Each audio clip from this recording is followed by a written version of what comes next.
right, guys, it looks like we are now live. It is Tuesday night. It is time for our weekly conversations with Commodores, and we have a very special guest tonight. He coached us from 91 to 94. He was the SEC Coach of the Year. He's now color commentator and analyst for the Big Ten Network, of course.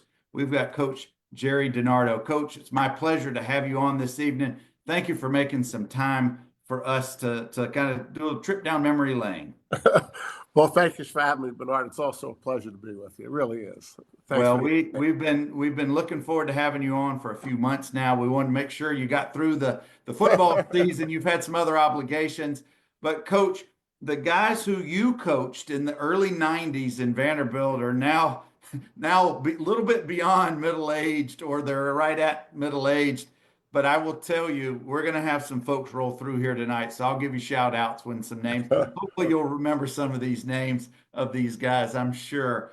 Coach, before we go back to your Notre Dame years or anything that's not Vanderbilt, for folks who may not follow college football right now or may not have followed you in the last few years, share with folks what you're doing with the Big Ten Network and other things professionally these days.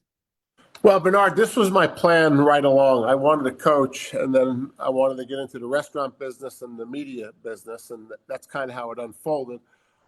Looking back at it, I probably wish I had coached longer, but for the last 18 years, I've been with the Big Ten Network since its inception. I was with ESPN prior to that. So I'm a studio analyst. I've done a few games, but that's really not my role. It's allowed me to stay connected to the game. One of the things we do each year is we go to all the camps. We get we get inside information, that kind of thing. We're not breaking news. We're basically partners with the coaches in a business arrangement. I mean, the conference owns part of the network, and Fox owns the other part. So it's been a great ride so far. And so I've been involved with college athletics since the fall of 1971.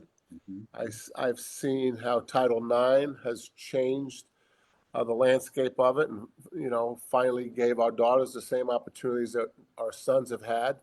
And now I have followed it all the way through the transfer portal and NIL, and so I've always stayed connected with it. It's a great love of mine, college football.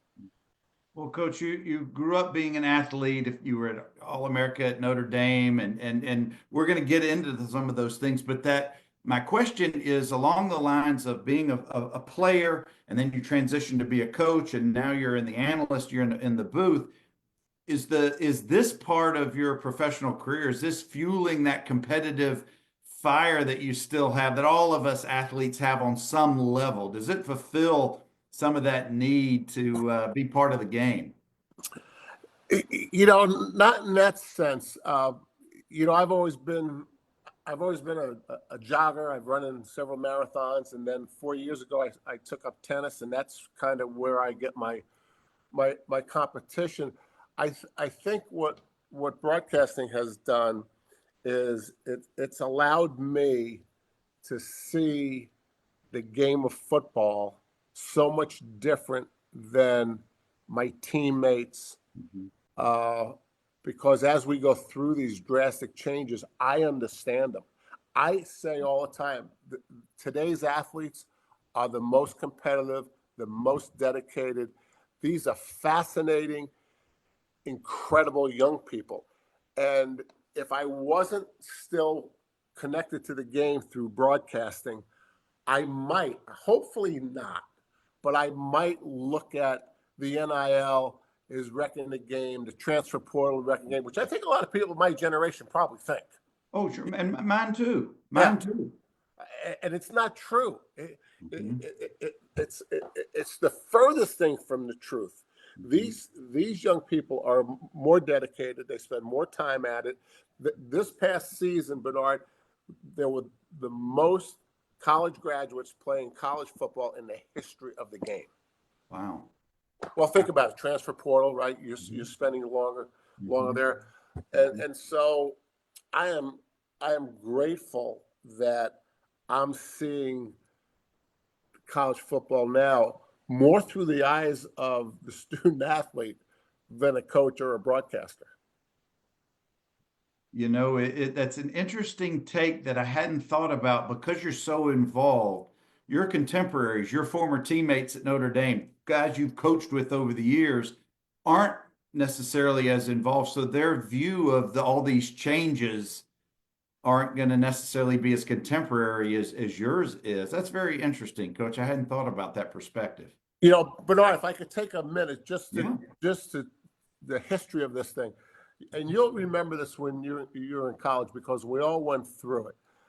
When I was coaching, we'd have several team meetings during camp, and one of the meetings would be that our team would all fill out the Pell Grant, and for those that qualified, they were awarded a certain amount of money.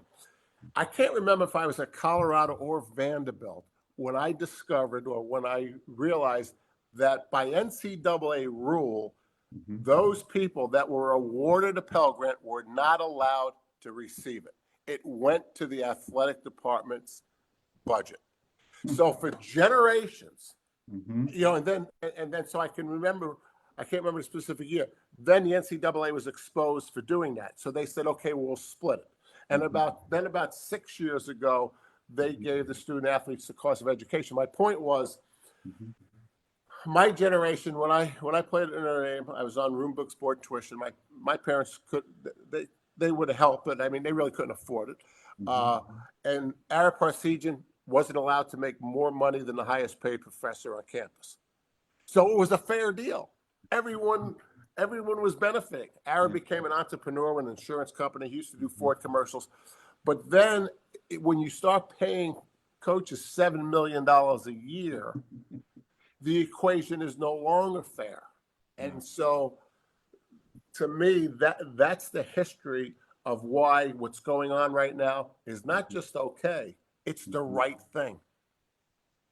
Coach, for those who are not necessarily in agreement are going to say, how is it fair or how are the dynamics if you have a quarterback who's reportedly getting, I'm making this up, $2 million in NIL, but his offensive coordinator, his quarterback coach is only making $400,000 and the coach is 47 years of age, but the player is 19. How are the dynamics supposed to remain the way they traditionally have, where the coach is actually in charge and leading and teaching, and then you have an athlete who feels a little bit more entitled now that he's making big bucks?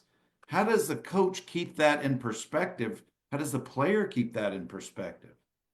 Well, I would say to you that Chip Kelly, who called the plays for the national championship game at Ohio State, was a valuable part of it. But Jeremiah Smith was more valuable than Chip Kelly.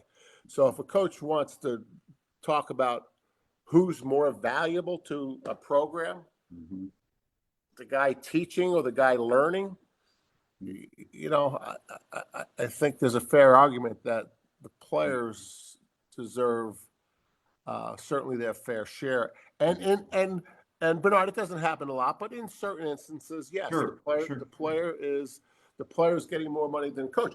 But the players didn't create this system, okay? The players didn't change all the rules. The players didn't say, "Hey, you know, I want to get paid for doing a commercial." Someone said that was okay, so they're doing it.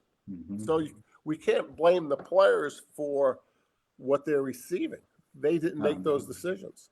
Not at all. But speaking of players, Coach, they're rolling in for you, so I got to throw some names to you.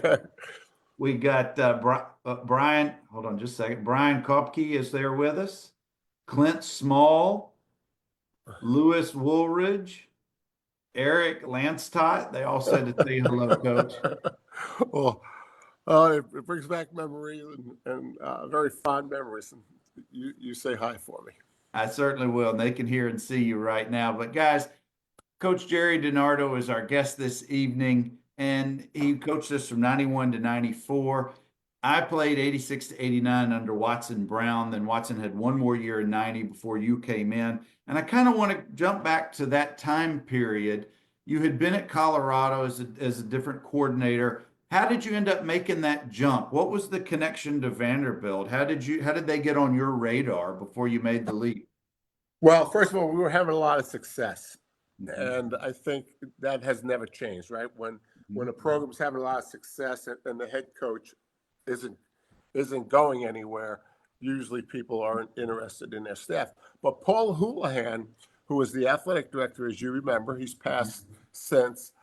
He was a senior in high school when I was a freshman in high school.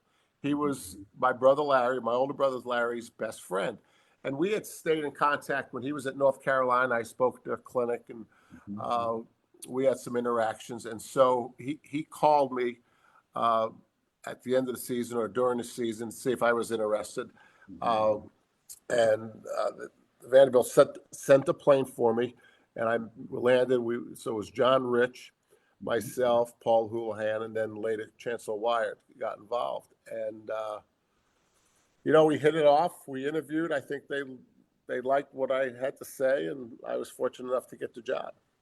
Well, you went from a very successful program in Colorado, as you mentioned. It had a lot of success in the prior years, but going from a coordinator position to a head coaching position, that's a big leap, and you're coming into the SEC. Did you have any friends or colleagues who were already in the SEC who you could lean on a little bit, or was this just all fresh and new to you? No, I didn't have anyone. I didn't have anyone in the conference. But Bernard, I mean, I watched Aaron Parsegian. I Mhm. learned things from him. Uh, I went to the University of Maine. Mhm. Learned things there. We had no resources whatsoever. Then I went to Eastern Michigan, and that was a really tough program. And then when we went to Colorado was really when I think I learned how to be a head coach. And Bill McCartney, who just recently passed, as you probably have heard, Yes. uh, if you were paying attention and you worked for Bill, you learned how to be a head coach. You put your own personality on it, but the organization, the acquisition of talent, the motivation of a team, the X's and O's, it was the complete package. Mhm. Uh, but no, I was a stranger in a strange land. The first meeting at the Hilton in Destin, it was John Majors, Gene Stallings, uh, a cast of characters, uh, and I can remember uh, the chair of the meeting said that somebody was coming in to make a presentation about a tracker in the ball for first downs. And a couple of the old coaches, John Majors and Gene or whatever, they thought he said tractors, and they start talking about their tractors. And I'm like 36 years old from Brooklyn. I'm sitting in this meeting, and there's all these legendary coaches, and they start talking about their tractors. And I said, no, I think he was talking about a ball tracker for first downs. Anyway, so uh, it was an incredible experience. Well, Coach, that's what I was going to ask you. I'm sure you were the youngest coach in the conference at the time. You had not coached in the South during your professional career. I don't know how much time you either played or visited in the South. How long did it take? Two questions. You to get used to the weather and the humidity down here, and two, for the rest of the coaching staff to understand your dialect or the way you were talking. Well, but Vanderbilt's a different place in the Oh, SEC, sure. as we all know. So I mean that certainly was the saving grace. But we found our niche in recruiting. I looked up this year's Vanderbilt results, and obviously they had a great year. Uh, but it didn't take us long to figure out. And I tell you, we played Wake Forest, and I want in Nashville. I want to say they beat us 40-6. And I came in the locker room, and I looked at Brad Bates, who had been with Watson, and had been with us at Colorado before he went with Watson as the strength coach. And I said to Brad, "What the hell was that?" And he says, "Coach, these guys think because they're in the SEC, they just have to show up." I said, "They just think that we have to show up?"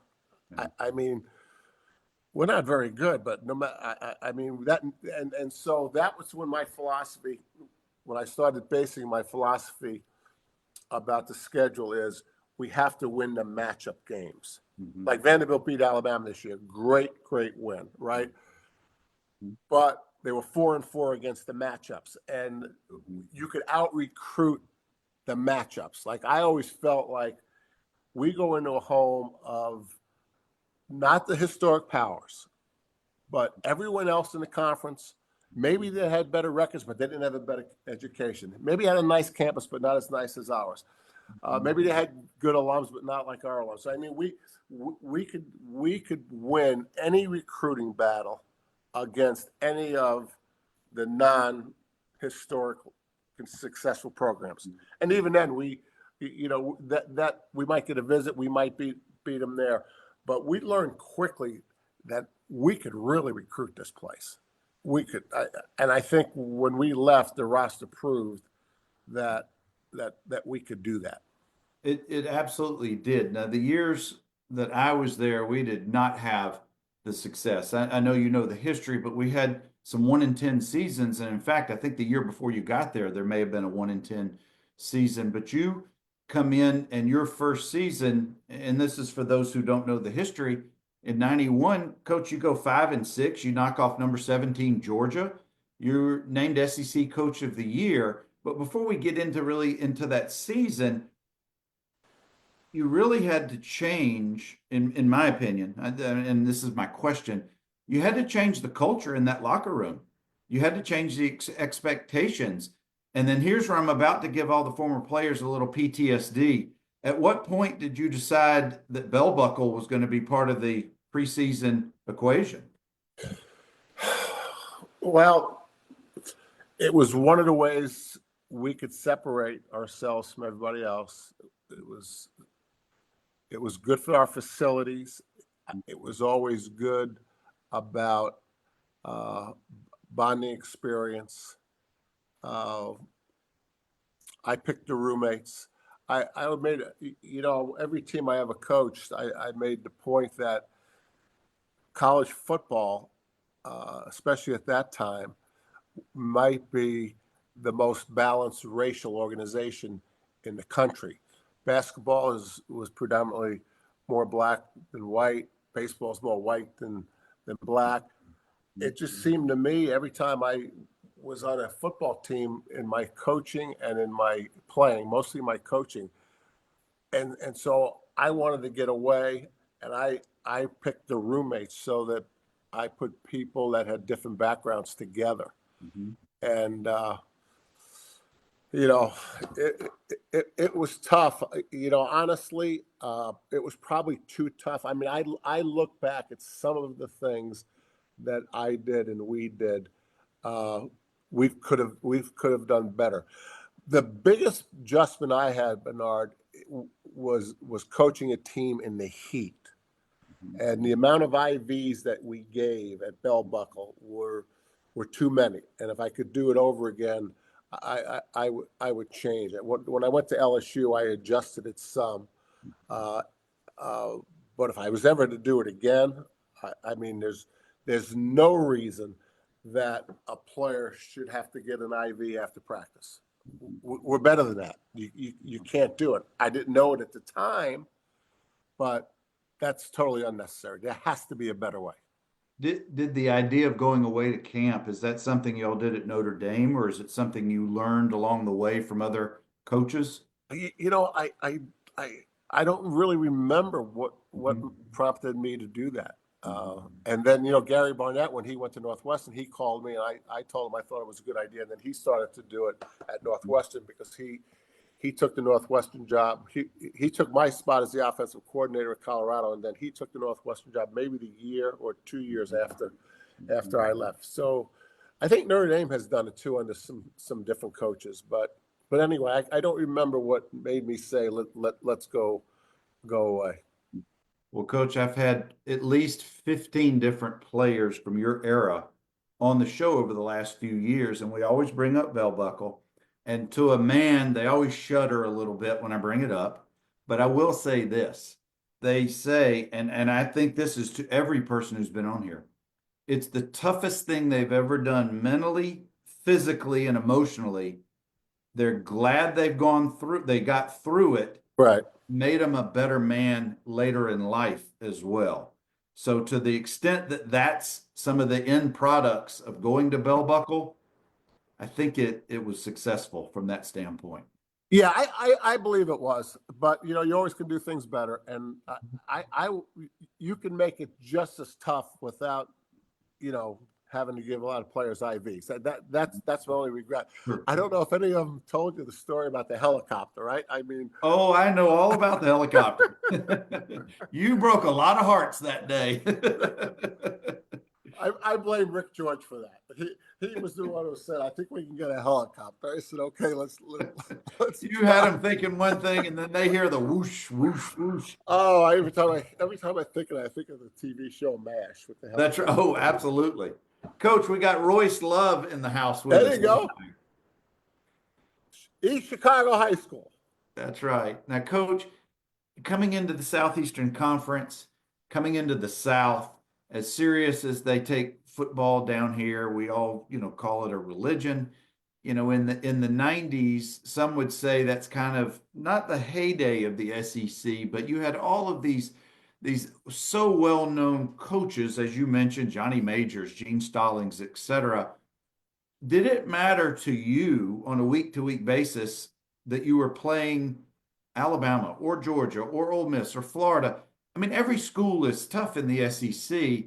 I guess my question is, do you prepare differently? I'm not talking about the skill sets.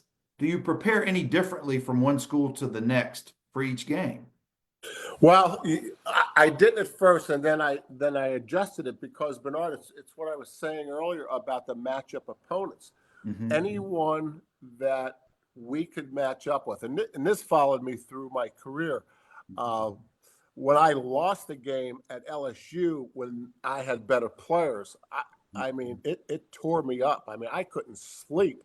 And then when I went to Indiana, I did the same thing that I did after being at Vanderbilt for a year. We were going to be more ready for the matchup opponents than the great teams. And that was just a way that we could take another step towards being a really competitive team. Remember now, we wanted to go to a bowl game. I mean, that was obviously our big deal. And we played 11 games then. I can remember being 5-5 the first year. And I went to Paul Houlihan. I went down to his office and said, "Paul, you got to tell me if we beat Tennessee, are we going to a bowl game?" And I said, you got to tell me so I can tell the players that this is for real. Now, we got killed in that game, but that was part of this win the matchup games. And so I coached in that blue-gray game one year, and the old coach at Auburn came up to me. He was there for practice. Remind me who. And we had played. Wasn't Terry Bowden, was it? No. Before Terry. Southern Gentleman. Barfield. No. Doug Barfield. So in between those coaches, I'll come to it. It was Pat Dye. Pat Dye came up to me at the bowl game and he said, we may have beaten you, but you were the tougher team the day we played you. Mm-hmm. And that was a pretty good compliment coming from Pat Dye. Coach, what was it about coaching at Vanderbilt? And I don't mean to overstate the obvious, but what was it that made it so difficult to produce a winning record? You got as close as, with the talent that you had and talent you brought in, you go 5-6, 4-7, 4-7, 5-6. The talent level was greatly increased from my years, but what was it that made it so tough? Well, just the competition. I mean, a lot of good coaches, a lot of good players. Again, to me, and I think this formula is still true for a team that hasn't been a historic power. Build your program around being prepared to beat the teams that you're close in talent. Don't worry about upsetting people. That upsets are going to come. That's going to happen. But when Brad Bates said that to me about that Wake Forest game, my life changed, and I was committed to taking 100% responsibility that if we had as good a players or just under or just over, if we lost that game, it was 100% on my ass. And I think that's the attitude you have to have at a place like Vanderbilt, place like Indiana. It's a different attitude at LSU, but to me, that's the secret. I mean, Bernard, we're running the eyeball like Derek Gragg. Derek, when he became the athletic director at Northwestern, we had him on Big Ten Network, and Dave Refson, the host, asked him about something about our offense or something, and Derek said, "Yeah, we threw 3 passes a game, and you never threw one to me." But it gave us a chance. We had an offense that was a talent equalizer. It gave us a chance against some teams a little bit better than us. But if we executed and the defense was a matchup talent-wise, we couldn't lose. I believe that. We could not lose with what we were doing offensively against a team that had equal, a little more or a little less talent than we did. And you surprised some teams. You beat, like I said, number 17 Georgia your first year. The next year you knock off number 24 Ole Miss. Your final season you beat Georgia again and scored 43 points that game. Georgia wasn't ranked then, but still that's a big win. And those are games that historically, in all fairness to the fan base, they go in, well, we hope we keep it close. But you proved with the talent that you had that you could win in those big games. And go ahead, Coach. Well, I'm assuming that's exactly what's going on now. Now I think there's that expectation. We're not going in to keep it close. We're going to win. Here's case in point. We've just beaten Alabama. We played Texas to a standstill. And there were a lot of broken hearts in that locker room that game. There were a lot of, no, I shouldn't even say that, Coach. Pardon my French, but there were a lot of pissed off players in that locker room that game. Right. That was a 3-point loss that they felt. And Vanderbilt did not, I was at that game. Vanderbilt did not play its best game, but they played toe-to-toe with Texas for that game and had a chance to win it. And it's that expectation that we just hadn't had in the previous years. I think Clark Lee is doing a fabulous job of changing that culture, bringing in those winning players, and the athleticism is clearly there. Yeah, and hopefully, and I haven't followed it real close, but part of the answer, as you all know, is your non-conference schedule. I mean, when we got there, we opened with Alabama. I said to John Richard, Paul Luhan, Alabama thinks we're their final scrimmage of the camp. I mean, who thought it was a good idea for Vanderbilt to open up with Alabama and Tuscaloosa? I mean, where did that come from? Anyway, so scheduling has a lot to do with it. And probably back then it was, well, Coach, we've just always done it that way. That's just the way the schedule's set up. But I know Chancellor Wyatt was at the game, and we had some guys who had dehydrated and they were getting some IVs, and I said to Rick George, don't let him go in that locker room. That's not going to be a good sign for him. Coach, we got some players rolling in for you. I gotta give you some shout outs. Gary Rogers says hello. Same here. Chicken wing. We got Will Pryor, the mayor of, the governor of Louisiana is in the house. Bernard, he walked into my office like the first day I was at LSU, and he says, "Coach, you got some problems." I said, "Well, obviously, otherwise I wouldn't have been here." But then he was great. He helped me out. Oh, Will is the best. I love him dearly. Yeah. Jim Aguiano is in. Yes, I talked to Jim a couple of years ago. Most recently, yeah. We got some older players during my generation and older. Robin Giltner. We got Dino, John DiNardo, one of my teammates. Another one of my teammates, David Kropp. Boy, they're showing out for you. Oh, we got the mayor of Murfreesboro. We got Joe Peoples, who was one of your players. Peeps. That's right. Gosh, guys, I appreciate all you guys showing up and more. Of course, we've got Coach Gerry DiNardo. Coach, I know I'm kind of moving around a little bit on things, but I want to talk about those years still that you're representing Vanderbilt as the head coach, and you go to the annual coaches conferences nationally as well as the ones in the SEC, and I know, I'm assuming that historically the Vanderbilt contingent who shows up at these things takes some gruff, being the little sister of the league or whatever other bad terms. How is it that you were able to flip the script, not just in the SEC, but when you go to these conferences? I'm assuming it's not a slight on you personally because you're friends with a lot of these coaches, but they're given a slight at where you are. How did you deal with that from a national perspective? Bernard, I never felt it.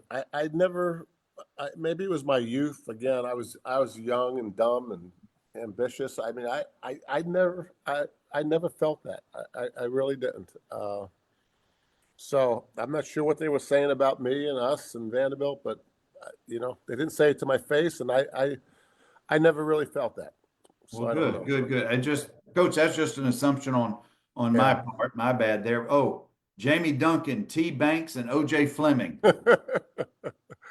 Some great ones. That is Oh, that's guys, some talent right there. that's some talent. Jamie Duncan there. Now you talk about recruiting battles. Now Jamie can correct me if I'm wrong, but it was us and Penn State, and we won that battle. Jamie, you can weigh in here. That's how I remember it. Bob McConnell, who passed a couple years ago, recruited Jamie, did a great job with him. But that was a big win for us. I've Recruiting. never told Jamie, but he's one of my all-time favorite black and gold players. That's for sure. Yeah. No offense to anybody else on the call, but Jamie's always had my attention. What a player. Coach, which part of your professional career? Well, I'm going to go back. Your time at Notre Dame, your time coaching, and your time doing color work now. Has any of those three segments of your life given you any more satisfaction or enjoyment or fulfillment than the other, or are they just all so different? It's hard to quantify which was better for you. Yeah, they're all different. I think it always is about playing the game, actually playing, not coaching. All the guys that are listening to us, I don't know that any of them have ever coached, but I would say if they did, their playing experience still would be the most memorable thing. I mean, the game's about the players, right? It's not about the coaches. Coaches come and go. I was part of a national championship team as a player as an assistant coach, and my goal was to be one as a head coach.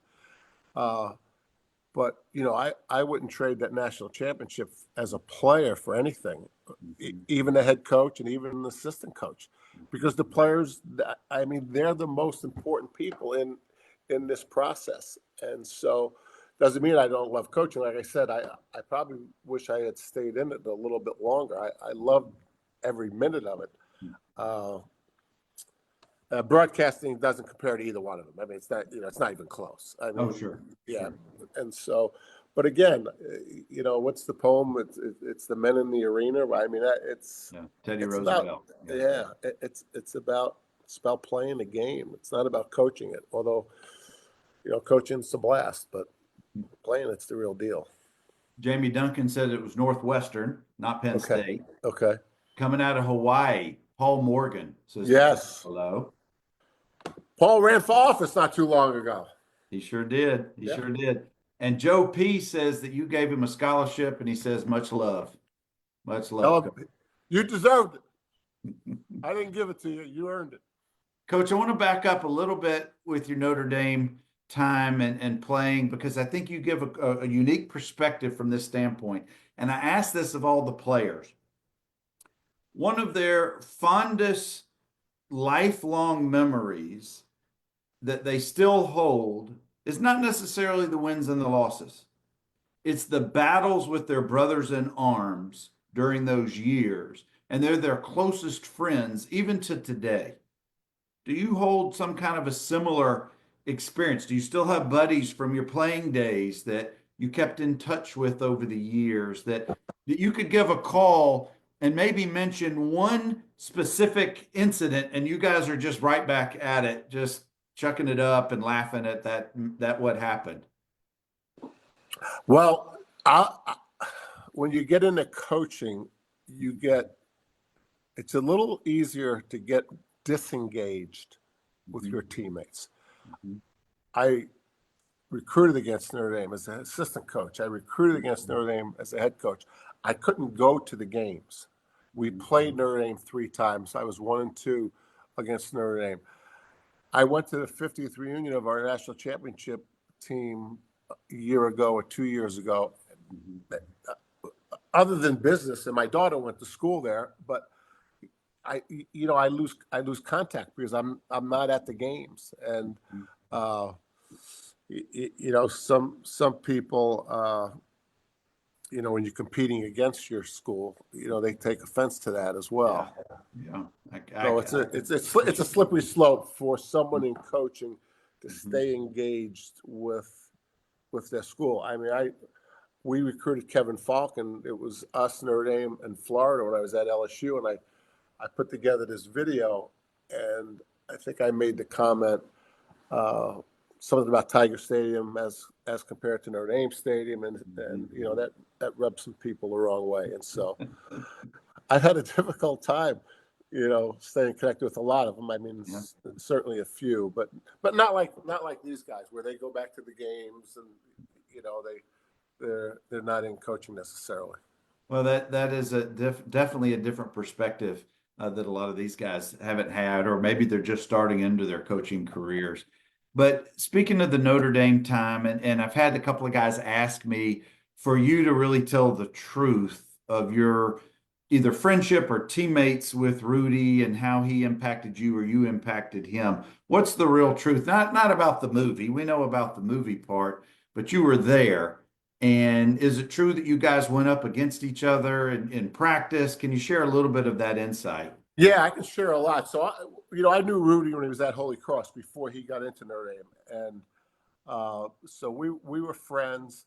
The movie, the first half of the movie was, to me, very accurate. And I lived that first half. When he played in the game at the end, when they raised him up on some of the guys' shoulders, I wasn't there for that. So the part of the movie was very accurate. Yeah, we were friends. I mean, was he my best friend? No. But we were friends. We stayed in contact. And then when my daughter went to school at Notre Dame, he was on campus once, and they got together. I'll tell you a funny story, Bernard. I was at LSU, and it was a Saturday scrimmage, and Rudy called me. He says, I'm in Baton Rouge speaking for Reader's Digest to the Catholic grade schools. Can I come by to practice? I said, sure, come on by to practice. He came by to practice. I introduced him. He didn't speak to the team, but he just said hello to everybody. But one of our neighbors, one of Terry and I's neighbors in Baton Rouge, was crazy about the movie. He was a young guy. I can't remember how old he was. So I called Terry up and I said, hey, I'm bringing home someone for dinner. And Terry loves the movie. She just watched it again like 2 weeks ago. And I didn't tell her who it was. So Rudy came into the house and she got all excited. And I said, call so-and-so across the street. Let him come over and meet Rudy, because he's always talking about Rudy to me and this and that. Well, of course, he comes over and he's expecting Sean Austin. And Rudy is trying to convince him that he's really Rudy. So it took some convincing. But to answer your question, the first half of the movie was he my best friend? No. Were we good friends? Could I call him up right now? Probably. Yeah, he was older than me. He had been in the service. Right. It's a wonderful story. It really is. It's a tremendous story. Joe Montana's taken exception to it, I think, about raising him up on the shoulders and all. I wasn't there for all that crap. Right. Nor do I care. What about playing? Didn't you play a year or two with one of your brothers at Notre Dame? No. Or did y'all missed each other? Larry, yeah, he was a graduate assistant when I was a freshman. He was drafted by the Saints. When he got cut from the Saints, he came to Notre Dame. He went to law school, and he became a GA. He was my offensive line coach. I played on the last freshman team that wasn't eligible to play at varsity. So he was my offensive line coach. And Bernard, if I could tell you, I couldn't do anything right for him. I mean, I couldn't tie my shoe. I don't think he ever told me once, good job. No, he didn't get into coaching, thank God. But I mean, anyway, no. Well, Coach, you played for one of the most legendary college coaches, of course, Coach Parseghian. What were there any of his philosophies, his approaches that you were able to incorporate and bring forward in your coaching career? Or the things that you leaned on from him? Yeah, he was an emotional guy. I think I was the same. He was very organized. I felt like I was very organized. Uh, he was so far ahead of his time, and I don't know if the Vanderbilt guys would agree with this with me or not, but like this is back in the day now, right? This is Bear Bryant, this is Woody Hayes, this is Bo Schembechler, this is screaming at everybody, and Vietnam's kind of ending, and you can't protest it. Ara took that. Yeah, he didn't care. He wanted us to be students. He never crossed the line about anything academically. I learned that from him. The Vanderbilt guys might not feel this way about me, but I always wanted to be around him. I mean, I look forward to going to practice. I look forward to being in this company. We'd have this big event, Bernard, in Indianapolis every year, and he would take like 15 of us, and we'd sit at the dais, and it was a cocktail hour. And honest to goodness, I'm having a drink talking to Ara Parsegian at this thing. I mean, this is like 1972, 73, when these other coaches are like crazy people. And I'm sitting there having a vodka soda with my head coach. And he didn't blink an eye. I mean, Wow. it was just that way. And then I remember one year, the bell buckle guys will kill me for this. Our conditioning test was a 12-minute run. Mm-hmm. Okay. So, like you had to do a mile and a half in my group or whatever it was. But the reporting day once was so hot and humid in South Bend, he canceled the conditioning test. Now, I didn't take that with me to Bell Buckle, but No, you did not, Coach. I can attest. I wasn't there, but I know you didn't. but he was one. He was different than all those other guys, all those other coaches. And I just read a book about him when he was at Northwestern. He used to say, "Call me Ara," and this was way back at Northwestern. All the players in this book describe him the same way I do when he was at Northwestern before he came to Notre Dame. Well, I could have been more. I probably should have been more like him, to be honest. it sounds like he treated his players more like men as opposed to young guys. Yeah, Treated them like adults. yeah, no doubt. And it sounds like you had a similar philosophy, whether it was Vanderbilt, LSU, wherever you were, that you had expectations for certain values and certain actions by your players. Again, to be more adult-like, you had things that you required of them and treated them as such. And I suspect they appreciated that as opposed to being coddled or treated like they were immature. I realize there are exceptions. There's knuckleheads on every team. Right. But is that a fair assessment? I hope so. Again, the players would have to weigh in on this. I guess I tried. Bernard. I mean, someone asked me this the other day about do you miss coaching, and I said, "You're asking me if I miss the greatest thing that ever could happen to anybody, and that's coaching and being around young people every day." I mean, of course I miss it, but I mean, it's an unbelievable experience to be a college football coach. It's hard to describe. It's overwhelming how cool it is to be around all these young people. We know that not every day is smells like roses. There are very frustrating days with any profession. But Coach, what was it that gave you the most joy about being a head coach or a coach in college of football? Winning the games, preparing, winning the games, seeing seeing the guys in the locker room after a win. It's a grind, and it's too much of a grind to lose. So, but the disappointments are heavy. When you lose a game you shouldn't lose.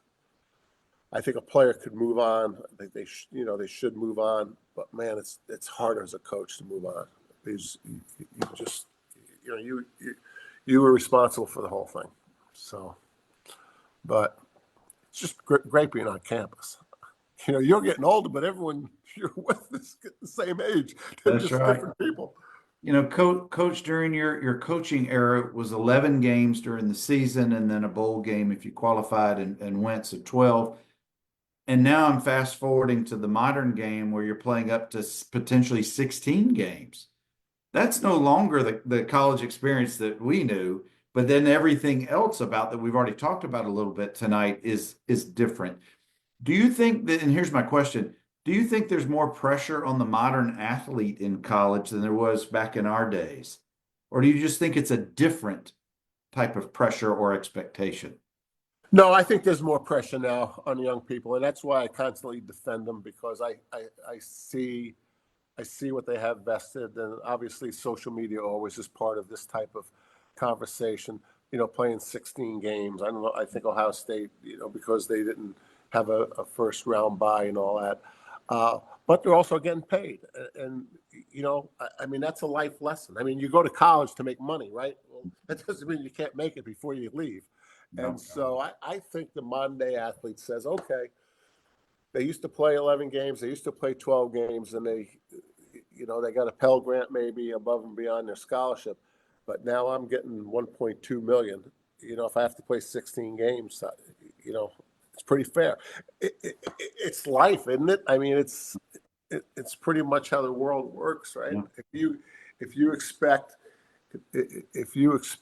to be paid, which I believe they do and they should, then the expectations have changed. But again, there's still more people playing with college degrees than ever. And starting this fall, the universities are going to be able to pay directly to the athletes. So it's going to change it even more. It just seems like it's an ever evolving landscape. Coach, we got some more of your former players are in the house. I want to shout. We got Scott Walker. Hey, Scott. Daryl Finklin. Oh, One of the beloved, I love Billy Smith. He just had a birthday. Remember Keystone Cop Billy Smith? We got my former roommate and teammate Fred Peterson, and OJ Fleming wants me to share this with you. Okay. That you told the freshmen in '94 that they wouldn't do the conditioning test or make them run back to bell buckle after getting off the interstate, and the upperclassmen were not happy with that decision. There was something. I think the bus stalled or something. We couldn't go any further, so we decided to run. Oh, but I ran with them anyway, if that's any consolation. Do we have any proof from any players that Coach actually ran with you guys? I'm not doubting him, but we need some confirmation here. Coach, we got just a couple more minutes. Okay. I appreciate you spending some time with us tonight. I really, really do. And I'm so glad so many of these players have shown out. Coach, are you still in touch with any of your players, not just from your Vanderbilt days, but at LSU, Indiana, anywhere that you've coached along the way that are still kind of in your orbit or in your daily? Yes,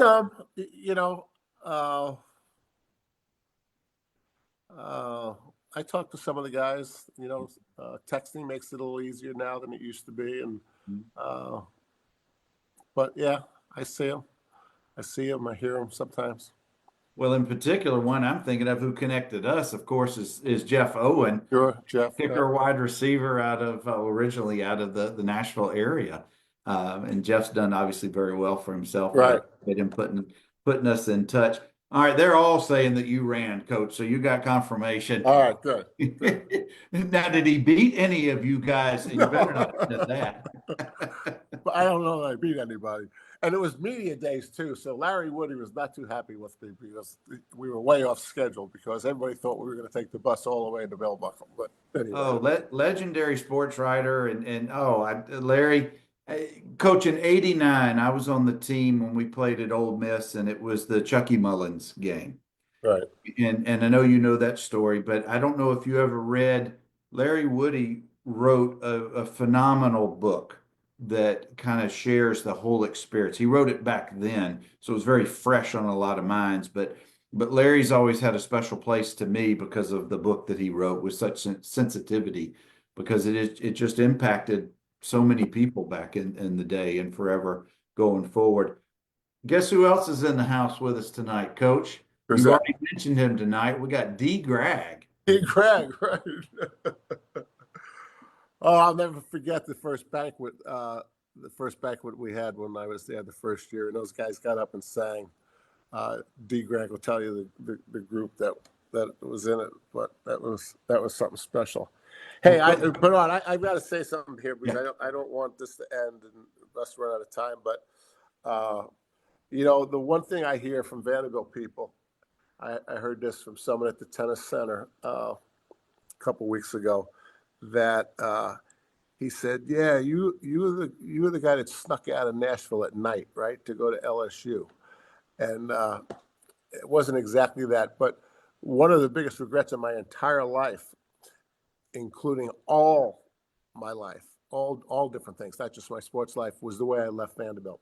Because I could have done it better. I should have had a team meeting. I was going to, and I found an excuse not to, and that's all it was. So to this day, that haunts me a little bit. So for all those guys that are listening, and those guys that were there when I left wrong. I'm sorry for it. It's one of the real regrets of my life. Coach, that's phenomenal for you to come on here. And I wasn't going to even head into that topic, but thank you for sharing that. I know that the men who played for you appreciate that. It's a bad decision. Bad Well, decision. we all have those things in our life that we look back, but thank you for sharing that, Coach. And I don't want to end on that topic, but you're getting comments, much love and respect, Coach. They're already rolling through from all of these players that I've just been mentioning. I want to go back to D. Greg and singing. I've been trying to get Clarence Bunk Civilian on this show, one of my former teammates, and I know you remember Bunk, one of your Sure. wide receivers. He's going to come Michigan. on the show and he's going to sing. He doesn't know it yet, but I'm going to get him to throw a little Boys to Men or something from back in the day on here. Coach, here's the last topic that I want to hit, and this is more modern, and this is kind of you, the behind the scenes. Where do you see? And this is an unfair question, but I have to ask. But Bernard, this is crazy. My battery's. Hang on one second. I apologize. Okay. Fish, it does take a man to admit mistakes, and Gerry, the real, all you guys. I know Coach loves the comments, and I'm going to show them to him later on. So thank you for sharing that. He's just ducked out of frame. I think he's about to lose his battery life on his computer.